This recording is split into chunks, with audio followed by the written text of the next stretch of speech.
Здравейте, приятели, в това прекрасно, ще ви кажа утро, то не е много утро вече, но е слънчево и е готино и аз се намирам в Ираклия. Аз и друг път съм правил тук видео, обаче вижте сега тук в Ираклия какво се случва.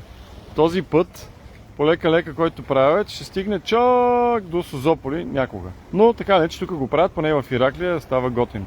И сега новината е, че едни 700 квадратни метра парцел в регулация са зад мене и са на първа линия, първа. И тези 700 квадрата може да се построят точка 35.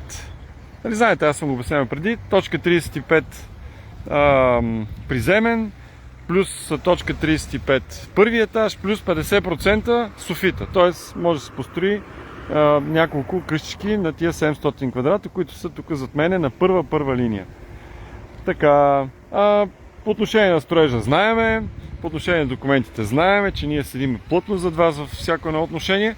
По-важното е, че можете да си построите собствена къща, може да си построите няколко къщички на този парцел зад мене и да се наслаждавате на ето тази гледка всяка сутрин. Защото това, за което става въпрос, е, че зад мен има такъв парцел.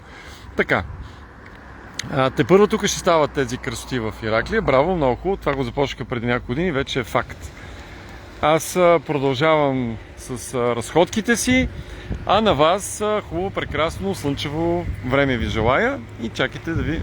цената и точно подробно ще кача по-късно за парцела. Айде, чао за сега.